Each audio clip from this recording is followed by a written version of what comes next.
All right, Shalom.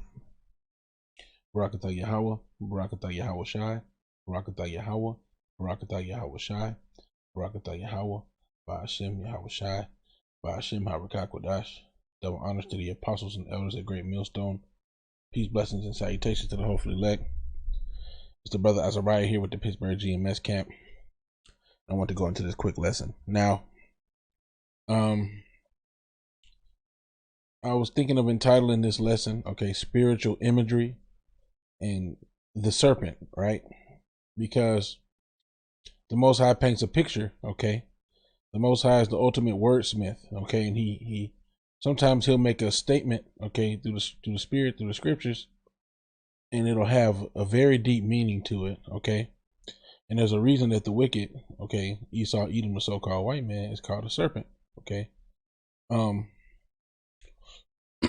So the Spirit was on me to look this up, okay? How do snakes hunt, okay? And I end up getting a bunch more precepts. Let me just I'm gonna just close this stuff. All right, because I pretty much wrote everything down, and Lord wanted this lesson to be edifying. But okay, it says how do snakes hunt, right? So how do snakes catch prey? And let's just get to the point. They rely heavily on stealth and surprise, ambush. The snake will choose a spot where the prey are likely to be, next to rocks, blah blah blah. So that's basically how they do. They work off an ambush. Now, I'm gonna have to establish some groundwork before I can really get into how deep it goes with Esau. Okay, so I'm gonna start off with my first precept, and we're just gonna go through what the Spirit had me to write down here. So let's start with Wisdom of Solomon 2.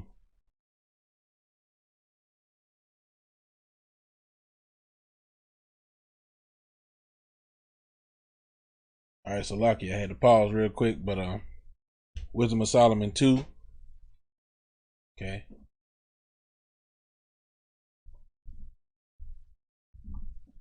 Wisdom of Solomon 2. I'm gonna start at verse 1, right? It says, for the ungodly said, reasoning with themselves, but not aright, our life is short and tedious, and in the death of a man there is no remedy. Neither was there any man known to have returned from the grave. Okay, which we know reincarnation exists, and a lot of Edomites, have a hard time accepting this or acknowledging this. Okay, let's continue. Verse 2: For we are born at all adventure, and we shall be hereafter as though we had never been. For the breath in our nostrils is as a smoke, and a little spark in the moving of our heart. Okay, so Edomites, they have this way of living, where they don't think about the consequences that's going to come from what they do. They live recklessly because they're like, oh, whatever, we're going to die anyway. We might as well do what we do here and now. Verse 3: which being extinguished, our bodies shall be turned into ashes, and our spirit shall vanish as the soft air. But we know that the scriptures say, okay, that the spirit returned unto the Father who gave it. We also know that you're judged and you were sent back on the earth to play out that judgment, okay, in your next incarnation, okay, which you're not reincarnated as no animal or no weird stuff. You come back as a human being, okay, and you come back as the same nation that you were before you perish. If you was an Edomite before you died, you come back as an Edomite. That's just how that goes, okay. So that your judgment can be played out, man. Okay, which we'll get to that.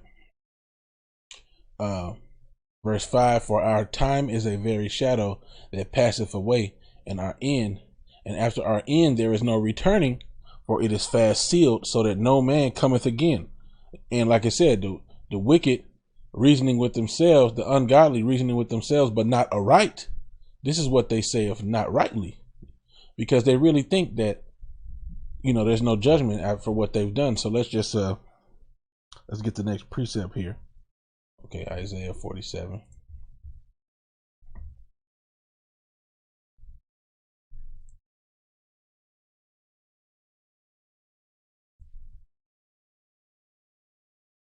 All right, Isaiah 47, and starting at verse 6. I was wroth with my people. I have polluted mine inheritance and given them into thine hand. Thou didst show them no mercy. Upon the ancient thou hast very heavily laid thy yoke. This is how they did us, man. Esau, Edom, this is how they did us, right? Verse 7, and thou saidst, I shall be a lady forever, so that thou didst not lay these things to thy heart, neither didst remember the latter end of it. So they didn't remember and understand that there was going to be a judgment for doing us this way, right? And so I'm just going to keep following what I got written down here. Isaiah 14 and verse 4. Let's grab that.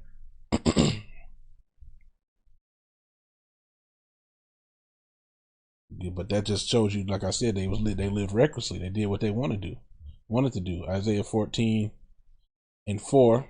Okay, so this is just to establish. Okay, because we're talking about Babylon, but then we're going to establish who Babylon is and move forward. Isaiah 14 and 4, that thou shalt take up this proverb against the king of Babylon and say, how have the oppressor ceased, the golden city ceased. So right now we're establishing who did this. Who did this to the children of Israel? Who laid their yoke heavily upon the children of Israel? All right. Isaiah 14 and 5, Yahweh have broken the staff of the wicked and the scepter of the rulers.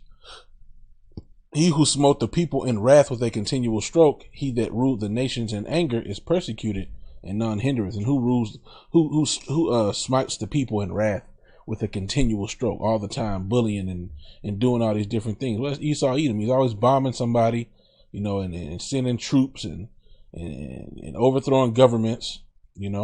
He's ruling the nations in anger. Okay, and he's going to be persecuted for what he's done. Okay.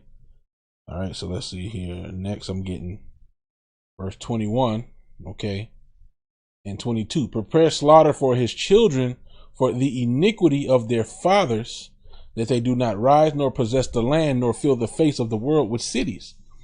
For I will rise up against them, saith Yahweh of hosts, and cut off from Babylon the name and remnant and son and nephew, saith Yahweh. So this is the judgment that's going to come and play out for what they did. Now, you are your forefathers, So like I started off, in the Wisdom of Solomon, it said that they reasoning with themselves, but not aright, say, oh, we die and we don't get no punishment. No, you come back in your third or fourth generation and you get that punishment for what you did. Okay. So that's why it says here, prepare slaughter for his children, because earlier up in this chapter, it talks about Lucifer and this, that, and the other, but we know angels don't have kids. We could get that real quick. Salakia. So this ain't talking about the spiritual demon Satan, as many people would think it is.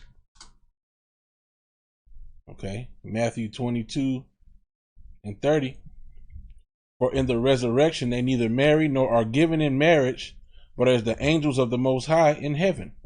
Okay, so really what this is talking about, this resurrection, is talking about when you die and you go into the spiritual world. Okay, because the kingdom of heaven will be upon the planet Earth.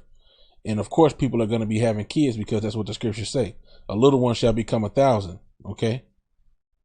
How else is the earth going to be repopulated? Okay. There are going to be kids being born in the kingdom of heaven, And it even depicts little children playing with animals and, the lions, laying with the lamb and so on and so forth, eating the straw like the beast of the field.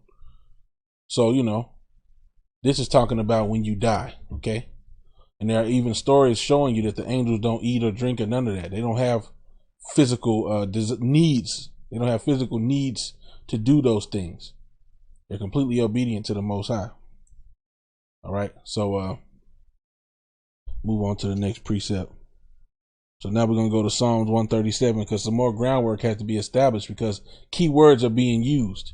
The wicked, the king of Babylon. So now we have to establish Babylon. We have to establish who the wicked is. So let's get some more precepts. Psalms 137. Okay.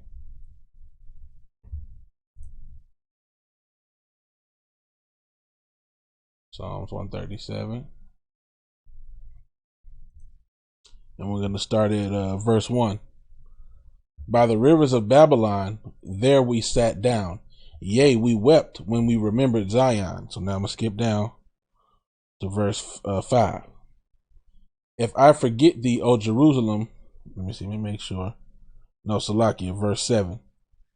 Remember, O Yahweh, the children of Edom in the day of Jerusalem, who said, raise it, even to the foundation thereof. O daughter of Babylon, who are to be destroyed, happy shall he be that rewardeth thee, as thou hast served us. So like it just said, it talked about Babylon up here, then it went down and mentioned Edom, then it said, O daughter of Babylon. So now we're establishing this king of Babylon and who it's talking about. So let's move to the next one, right? Isaiah 47. Okay, let me get that real quick.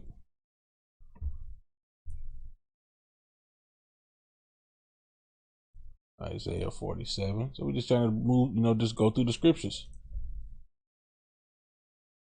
Isaiah 47 and 1. Come down and sit in the dust, O virgin daughter of Babylon. Sit on the ground, there is no throne, O daughter of the Chaldeans. For thou shalt no more be called tender and delicate. So now I'm going to go to verse 5. Sit thou silent and get thee into darkness, O daughter of the Chaldeans, for thou shalt no more be called the lady of kingdoms. Verse 6, I was wroth with my people, I have polluted mine inheritance, and given them into thine hand. Thou didst show them no mercy, upon the ancient thou hast very heavily laid thy yoke. And thou said, I shall be a lady forever, so that thou did not lay these things to thy heart, neither didst remember the latter end thereof. So, if I remember correctly, we read in Wisdom of Solomon something very similar, right? So let's go back. Wisdom of Solomon 2. Okay. Oh no, we haven't read it yet. Let me see. When do I get to it? All right, so let's just read this real quick. Salakia. I'm gonna just read this right here, and then I'm gonna skip back to the what I wrote down. Wisdom of Solomon 2 and 10. Let us oppress the poor righteous man. Let us not spare the widow, nor reverence the ancient gray hairs of the aged. So this is what they did, And I'm gonna come back to this and read some more. All right, but like it said here, and giving them into thy hand, thou didst show them no mercy. Upon the ancient thou hast very heavily laid thy yoke. And like it said, let us not spare the widow, nor reverence the ancient gray hairs of the age. They didn't care about women or children. They dealt ruthlessly. So let's continue with what I got written. All right, Joel 3. Okay. And Lord willing, this is edifying. Okay, Joel 3.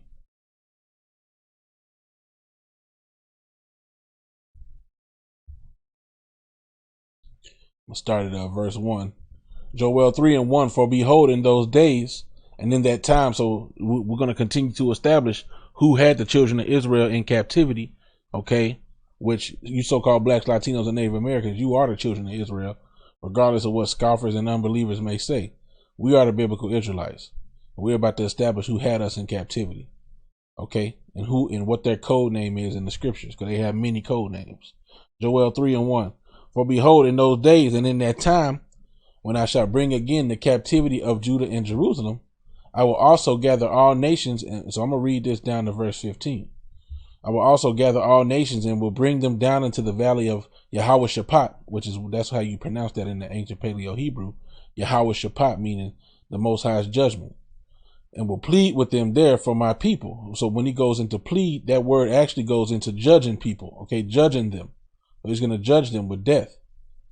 And I will judge with them there for my people and for my heritage Israel, whom they have scattered among the nations and parted my land. And they have cast lots for my people. And so what is it casting the lot? That's like an auction, casting lots, seeing who's going to get who and who going to get what. And have given a boy for an harlot, turned our little boys into homosexuals. They still doing that to this day. And sold a girl for wine, turned our women into harlots, and our young girls into harlots, that they might drink. Yea, and what have ye to do with me, O Tyre and Zidon, and all the coasts of Palestine? Will ye render me a recompense? And if ye recompense me, swiftly and speedily will I return your recompense upon your own head. because ye have taken my silver and my gold, and have carried into your temples my goodly pleasant things. The children also of Judah and the children of Jerusalem have ye sold unto the Grecians, that ye might remove them far from their border. So who are the Grecians?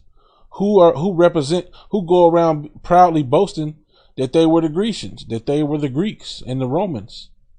You put two and two together. Who claimed to be the Romans and Greeks? Verse 7, behold, I will raise them out of the place whither ye have sold them. Okay, where was a mass amount of people being sold happening? Okay, think about that. This is parabolic, okay? Because you don't necessarily, to my knowledge, you don't necessarily read in history of some mass selling of so-called blacks, Latinos, and Native Americans, to the Greeks, okay? They weren't famous for their slavery. They were famous for other wickedness that they did. So this is code word, okay? This is code word because the mass slavery happened here in America, Babylon the Great. Behold, I will raise them out of the place whither ye have sold them, and will return your recompense upon your own head. And I will sell your sons and your daughters into the hand of the children of Judah, and they shall sell them to the Sabaeans, a people afar off, for Yahweh have spoken it. Okay?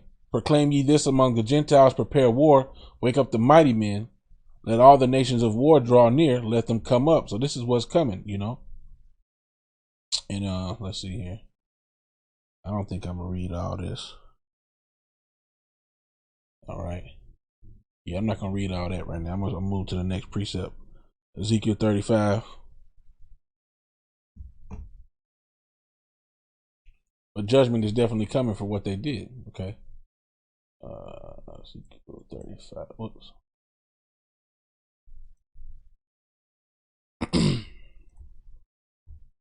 All right, Ezekiel 35. I'm going to start at verse 1. Okay, moreover, the word of Yahweh came unto me, saying, Salakia, son of man, set thy face against Mount Seir, and prophesy against it. Okay. And say unto it, thus saith the Most High Power, behold, O Mount Seir, I am against thee, and I will stretch out my hand against thee, and I will make thee most desolate. So let's see real quick, who is Mount Seir? That's going to be Genesis 36 and 8.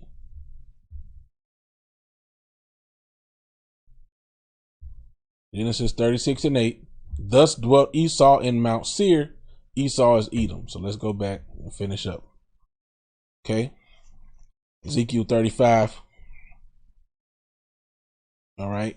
In verse 4, I will lay thy cities waste, and thou shalt be desolate, and thou shalt know that I am the Most High, because thou hast had a perpetual hatred, and hast shed the blood of the children of Israel by the force of the sword in the time of their calamity, and the time that their iniquity had an end.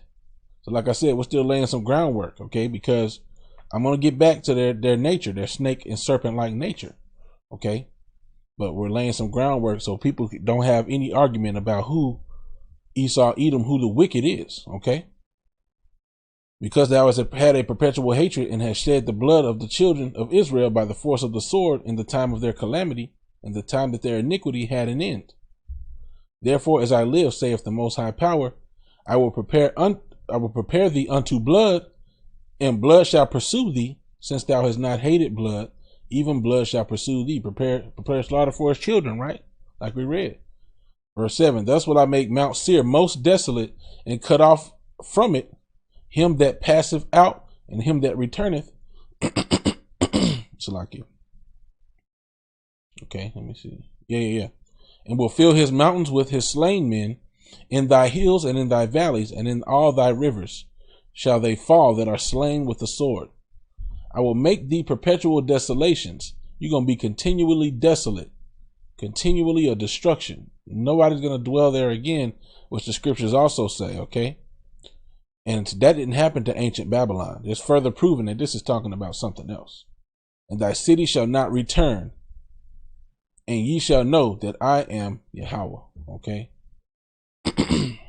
Because thou hast said, these two nations and these two countries shall be mine, and we will possess it, whereas the Most High was there. Therefore, as I live, saith the Most High Power, I will even do according to thine anger and according to thine envy, which thou hast used out of thy hatred against them. And I will make myself known among them when I have judged thee. So the Most High is going to show us when he comes up against our enemies, okay, he's going to show us his power. Verse 12, and thou shalt know that I am the Most High, and I have heard all thy blasphemies which thou hast spoken against the mountains of Israel, saying, they are laid desolate, they are given us to consume. You know, because they thought they thought that that the Most High wanted this to happen. But the scriptures say, okay, let me see here. Let me see if I can get it here.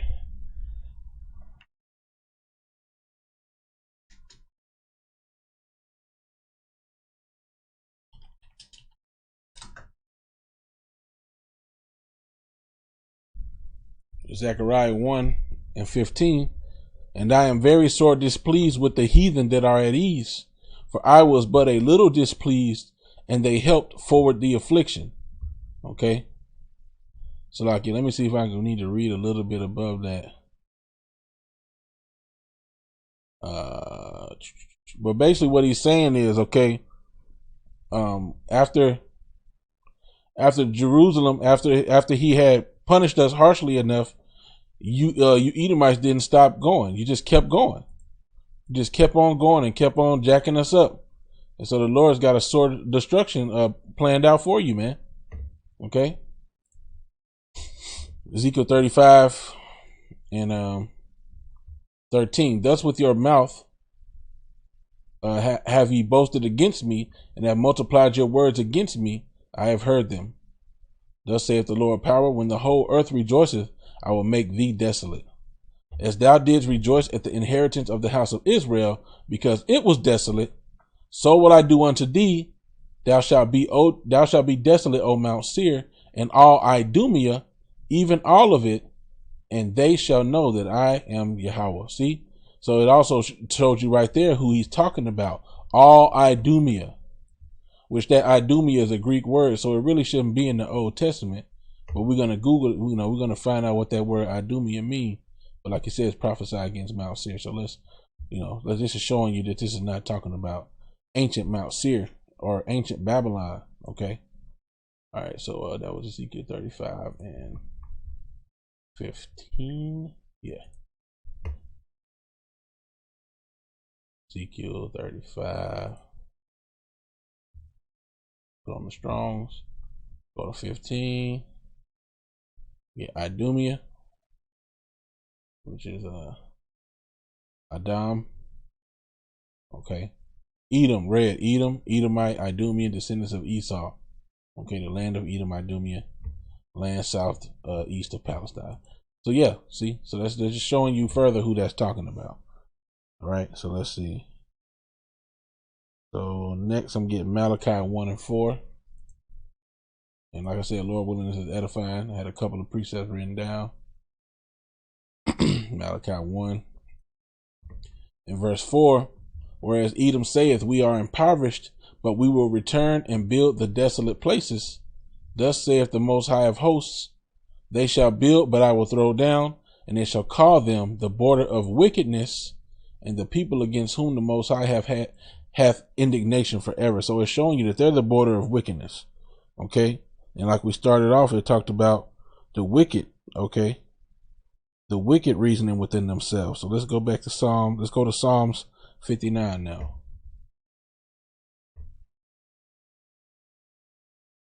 All right, Psalms 59.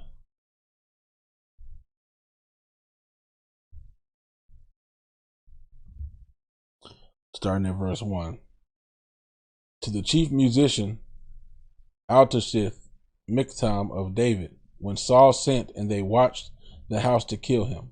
Deliver me from mine enemies, O Most High. Defend me from them that rise up against me. Deliver me from the workers of iniquity, and save me from bloody men. For lo, they lie in wait for my soul. The mighty are gathered against me, not for my transgression, nor for my sin, O Yahweh. Okay. They run and prepare themselves without my fault. Awake to help me, and behold. So the Most High, okay, he's going to destroy the wicked of our people. But those that are trying to be righteous, okay, Esau's coming and laying snares against us, for righteousness sake. We're doing righteousness, and he's or trying to, through the spirit of Yahweh Shem Yahushua, and he's laying these different snares and traps, okay, even though we're not doing anything wicked, to the best of our ability. Even though the Lord is justifying his men, Esau is still making us to be transgressors, okay? The scriptures even say that he maketh a man an offender for the word, okay, and he lays snares privily. So Esau's laying these snares and these traps against the people that are actually trying to do right. So it's not, it's not because we're doing nothing to them. It's not because we out here being, niggas and trying to overthrow the government or no crap like that. So that, like you said, they are, the mighty are gathered against me, not for my transgression, not for my sin. So it's not like they're gathering against us because we actually doing something to them. That's why they got to lie and come up with these different stories of why they're going to roll on us when they eventually do it. Okay. Verse 5, thou therefore, O Yahweh of hosts, the power of Israel, awake to visit all the heathen, be not merciful to any wicked transgressors. All right, so let's see. So now let's go back to Wisdom of Solomon, chapter 2. Like I said, Lord willing, this is edifying. Wisdom of Solomon, chapter 2. Oops. All right, then we're going to start at verse 5 again. For our time is a very shadow that passeth away, and our end, and after our end there is no returning, for it is fast sealed, so that no man cometh again. That's what you think.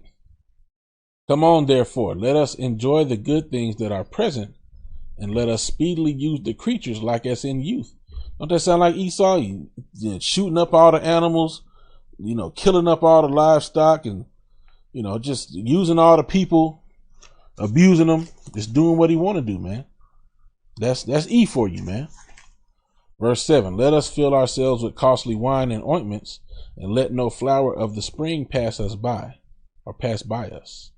Let us crown ourselves with rosebuds before they be withered. Shalakia. Okay. Let none of us go without his part of our voluptuousness. Let us leave tokens of our joyfulness in every place, for this is our portion, and our lot is this. Yeah, the earth is given into the hands of the wicked. Salaki.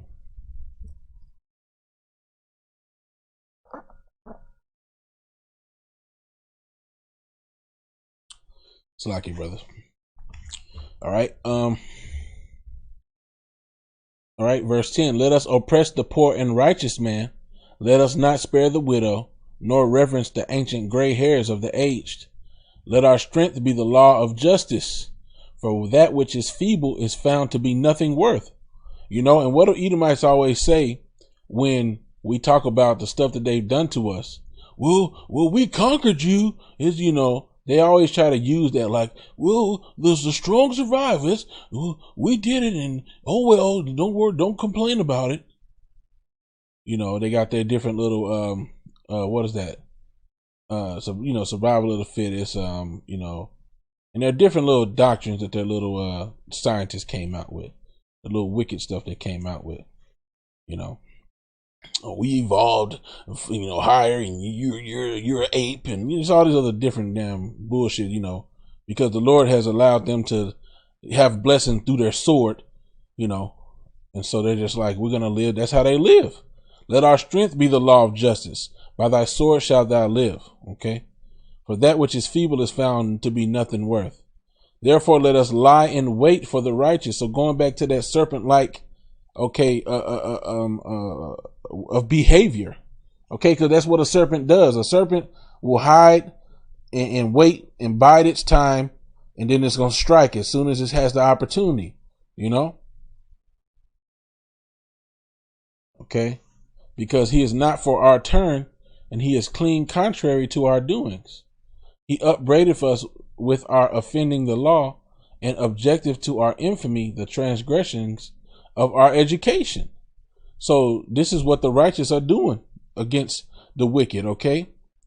You know, we're not like Esau, Edom. We condemn the ways that they do. We upbraideth them with their offending of the law. We cuss them out, you know, through the Spirit, and objective our infamy to the transgressions of our education, and their education is wicked. Okay.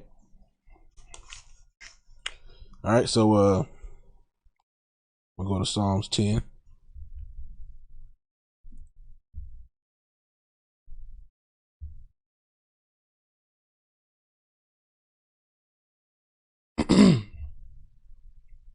Psalms 10:1. Why standest thou afar off, O power, or O Most High? Why hidest thou thyself in times of trouble? The wicked in his pride doth persecute the poor. Let them be taken in the devices that they have imagined.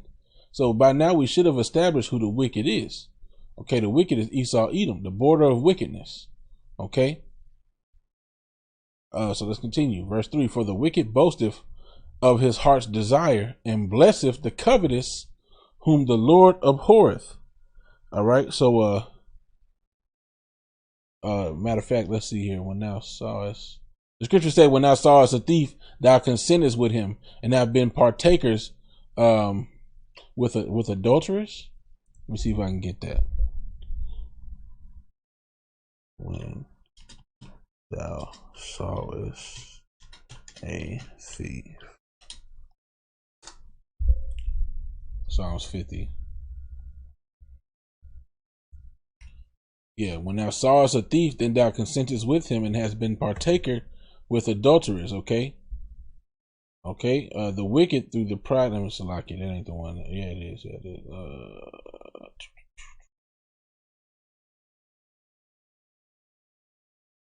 Yeah. For the wicked boasteth of his heart's desire, and blesseth the covetous, whom the Most High abhorreth.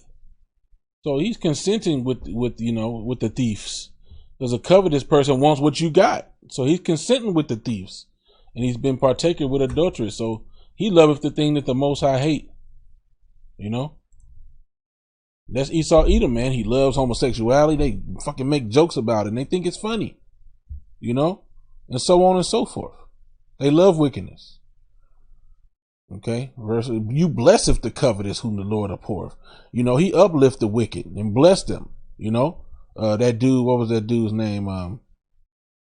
The ex-Olympic gold medal champion dude, whatever. You know, who cut off his rod and became a woman, or whatever he did. I don't even remember if he cut it off. I can't remember. Regardless of his name. Okay, he's a hero for cutting off his rod and. Fuck out of here, man. Verse 4. The wicked through the pride of his countenance will not seek after the Most High. The Most High is not in all his thoughts. His ways are always grievous. Thy judgments are far above out of his sight. As for all his enemies, he puffeth at them. And it talked about, one of the horns that came out, his look was more stout than his fellows. Okay, and that's primarily talking about here in America, Babylon the Great. You could even see that they're very strong on Trump. You know, he puffs up at everybody. He got this just air of arrogance towards anything that anybody does. He's like, I ain't gotta work with you niggas. I do what I want to do. You know? So for all his enemies, he puffeth at them. For us to be in the situation we in, Trump and them niggas don't give a fuck. They do not give a fuck. They do what they want to do. And they not even in a position to be making no demands and saying, I'm going to do this and I'm going to do that. But can he see it? Hell no. Verse 6, he said in his heart, I shall not be moved, for I shall never be in adversity. Come on, man. If this ain't Esau, Edom, the so-called white man, then who is it?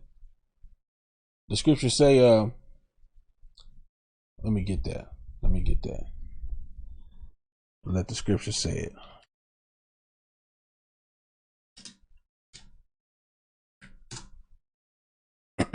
Psalms 49. And let me see if there's a Psalms 49 and 11. Their inward thought is that their houses shall continue forever, and their dwelling places to all generations. They call their lands after their own names. I mean, look where I live, Pennsylvania. which was named after William Penn, right? And so on and so forth. America was named after Amerigo Vespucci. The whole continent of Africa was named after Leo Scipio Africanus. Some damn Edomites came and put their name over the lands that they conquered, okay, and took from the inhabitants thereof. Okay? So like it said, he said in his heart, I shall not be moved, for I shall never be in adversity. My land gonna continue forever. Verse 7, his mouth is full of cursing and deceit and fraud. Under his tongue is mischief and vanity. And we read that also. I forget exactly what chapter it was in, but it said, let me see here. Did I get to it? No, I didn't get to it yet. Oh yeah, I did. Hold on, let me get the precept. Yep, Psalms 50. I did write that down. All right. Psalms 50. Start at verse 19. Thou givest thy mouth to evil, and thy tongue frameth deceit. Thou sittest and speakest against thy brother, Salakia. Thou slanderest thine own mother's son. Okay, so let's go back. Psalms 10 and 7. His mouth is full of cursing and deceit and fraud. Under his tongue is mischief and vanity. Okay, let's read that one more time. Thou givest thy mouth to evil, and thy tongue frameth deceit. Thou sittest and speakest against thy brother. Thou slanderest thine own mother's son. Okay, it's talking about the wicked. We already established who the wicked was. The border of wickedness, Esau, Edom. Okay. Verse 8. He sitteth in the lurking places of the villages. In the secret places doth he murder the innocent. His eyes are privily set against the poor. You know, and we see this with those Edomite cops, man. You know, Edomite cops, man, where they catch a Jake slipping and they murder him, man. Unarmed and everything, man. They be waiting, man. Esau be waiting for a chance to hop out, just like a snake, man. You know, and brothers had spoke on this before, and one of the reasons that kind of sparked this lesson is because when I've been on the road lately, especially now that cops ain't really got shit to do, they've been on the road, man, lurking, be hiding in these little hiding spots, man. You ride through and you be like, damn, is that a cop? Nigga be off in the cut, waiting to pounce on somebody, man. Motherfucking cop pounced on, pulled me over. I'm like, damn, where this nigga come from? He was in an unmarked car, man, driving all aggressively. And then when I sped up to get away from this nigga, he pulled me over. You know, like a fucking snake, man, sneaking, lying in wait, hiding. It wasn't even a regular cop car. It was an unmarked vehicle. You couldn't tell, really. At least I couldn't. It was a big ass truck. But lo and behold, the bitch got lights built in. So just showing you, man, that's just one example, man. He's like a snake, man. Snakes just, boom, come out the damn rock on your ass. Pow! You know?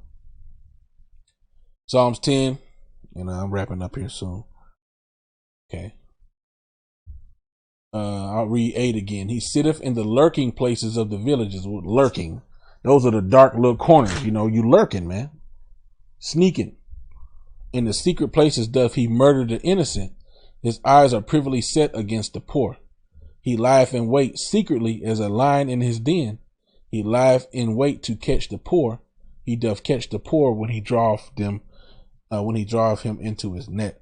And lions do that as well. Different cats, Salakia, got the hiccups. They'll creep low, you know, and kind of be sneaky, and then they'll pounce on you. But you know, primarily we're going into how Esau is a serpent. Okay. Verse 10, he croucheth and humbleth himself, that the poor may fall by his strong ones. Okay. And the scriptures also tell you that here. I thought I had pulled that up. Not this one, but I thought I had pulled up another one.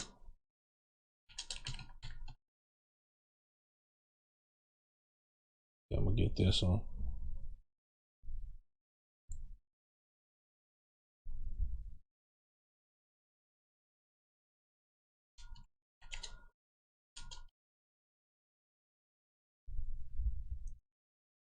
All right, so Uh, Sirach 12:10. Never trust thine enemy, for like his iron rusted, so of his wickedness.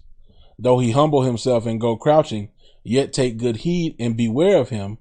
And thou shalt be unto him as if thou hast wiped a looking glass, and thou shalt know that his rust has not been altogether wiped away.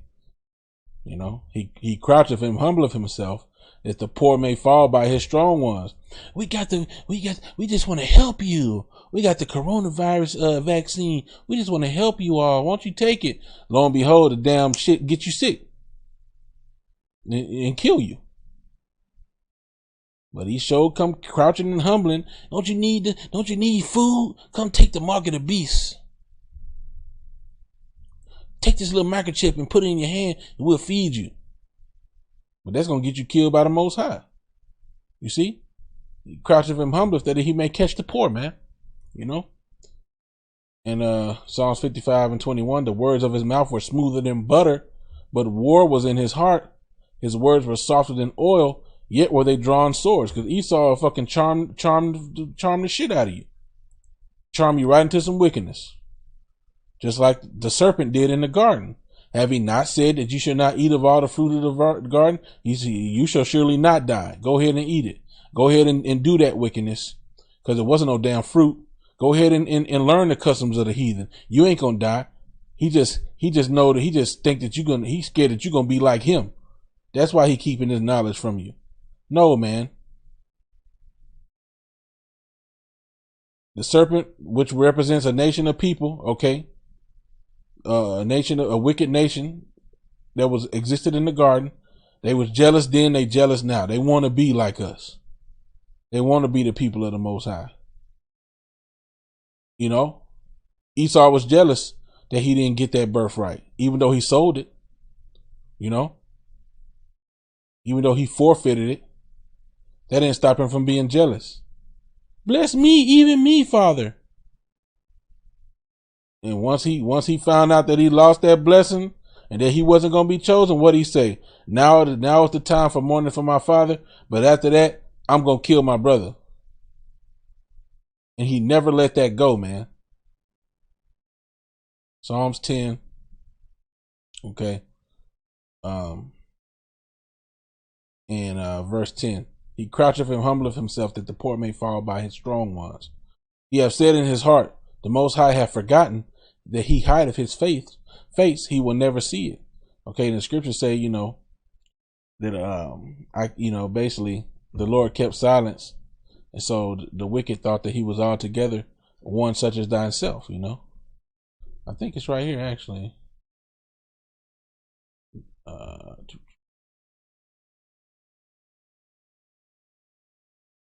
Nah.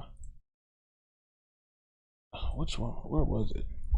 Anyway, I believe it was in Psalms. Yeah, it was in Psalms 50. I read something out of there earlier, but I closed it. Let's just get it. You know, I think it says I kept silence. Psalms 50 and 21. These things hast thou done, and I kept silence. Thou thoughtest that I was altogether such an one as thyself, but I will reprove thee and set them in order before thine eyes. So Psalms 10, okay, and 11, he hath said in his heart, the Most High hath forgotten. He hideth his face, he will never see it, you know, because this has been going on for such a long time and there's been no judgment. So Esau started thinking, well, maybe the Lord with us now. Maybe he cool with this. Yeah, all right. You're going to find out. Verse 12, arise, O Yahweh, O power, lift up thine hand, forget not the humble. Wherefore doth the wicked contemn God? He hath said in his heart, thou wilt not require it.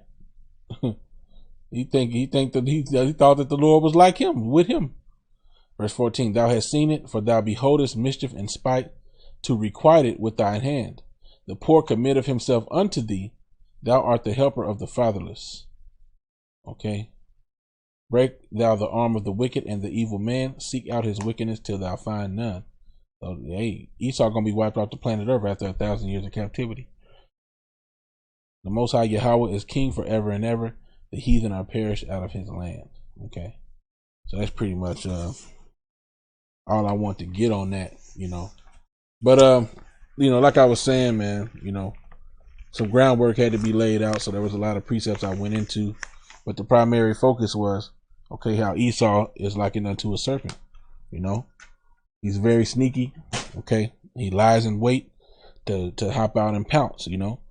Esau put you in a situation, and then when you do a certain thing or make a certain decision or say certain words, then he hop out like, I gotcha.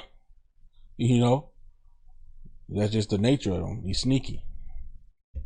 But anyway, like I said, Lord willing, this is edifying. I'm going to give all honor, glory, and praises to Yahweh, Ba'ashem, Yahweh Shai, Ba'ashem, Harakakodash.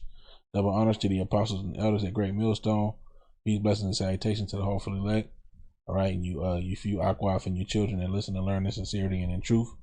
All right, with that, I want to say Shalom.